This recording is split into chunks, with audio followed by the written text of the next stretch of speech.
নমস্কার বন্ধুরা, আবারও চলে এসেছে ছোট্ট মিনি ব্লগ নিয়ে। সকালবেলা স্নান টান করে রেডি হয়ে চলে গেলাম ঠাকুর ঘরে। ঠাকুর পুজো দিয়ে এবারে চলে আসলাম এদিকে। আজকে ছিল বাড়িতে মা বিপত্তারিণীর ব্রত। মা বিপত্তারিণী তো তোমরা সবাই জানো, মা দুর্গার আরেকটি রূপ, যিনি আমাদের সকল বিপদ থেকে রক্ষা করে থাকেন। আষাঢ় মাসের রথযাত্রা থেকে উল্টো রথের মধ্যে যে মঙ্গল ও শনিবার থাকে, ওই দিনগুলোতেই মা বিপত্তারিণীর ব্রত পালন করা হয়।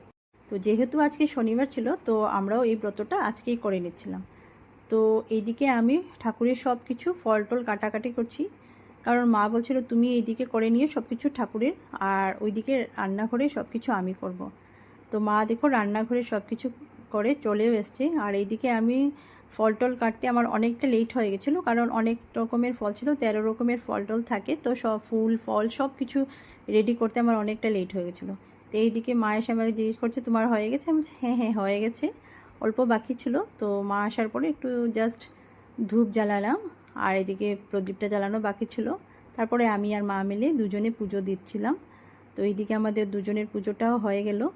তারপরে ছিল মা বিপত্তা ব্রতকথাটা পড়ার। তো পুজোটা শেষ হওয়ার পরে তারপরে আমি প্রণাম টনাম করে তারপরে ব্রতকথাটা পড়ে নিলাম বিপত্তারিণী। এবার আমার ব্রতকথাটা পড়াও শেষ হয়ে গেল, আর পুজোটা শেষ হলো। তো তোমাদের আমার পুজোটা কেমন লাগলো আমাকে কমেন্টে নিশ্চয়ই জানাবে।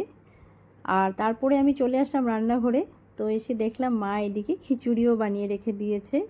তারপরে খিচুড়ির সাথে এখানে ডালনা বানিয়েছে, আর সাথে পায়েসও বানিয়ে নিয়েছে।